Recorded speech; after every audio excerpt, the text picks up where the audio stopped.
छत्रपती संभाजीनगर शहरात पेट्रोल पंपावर वाढलेल्या गर्दीच्या पार्श्वभूमीवर जिल्हा पुरवठा विभागानं महत्त्वाचा निर्णय घेतलाय।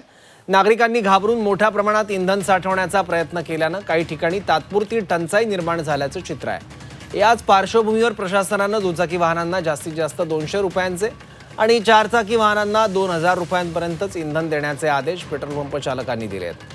नागरिकांनी अफवांवर विश्वास न ठेवता आवश्यकतेनुसारच इंधन भरावं असं आवाहन सुद्धा प्रशासनाकडून करण्यात आलं आहे।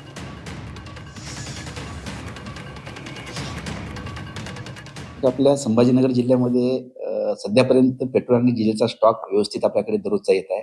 आपलं दररोजचं जेवढं सेलिंग आहे तेवढा स्टॉक आपल्याकडे उपलब्ध होत आहे। पण थोडंसं लोकांमध्ये अफवा पसरल्यामुळे आणि आम्हाला पेट्रोल डिझेल मिळणार नाही अशा कालपासून वावड्या उठल्यामुळं बऱ्याच ठिकाणी पेट्रोल पंपावर खूप गर्दी झाली आणि काल आपल्या एका दिवसात 3 पट सेल वाढला आपला। त्यामुळं बरेच पेट्रोल पंप आपले ड्राय होण्याच्या मार्गावर आलेले आहेत। त्यामुळं आपण थोडंसं रेशनिंग करण्याचा आपण प्रयत्न करतोय, की आपण दुचाकी वाहनाला 200 रुपयापर्यंतच पेट्रोल देण्यात यावं आणि चारचाकी वाहन असेल तर त्यांना 2000 रुपयापर्यंत डिझेल किंवा पेट्रोल देण्यात यावं, जेणेकरून सगळ्यांना वेळेवर आणि व्यवस्थितरित्या उपलब्धता होईल। यामुळे आपण हा प्रयत्न केलेला आहे।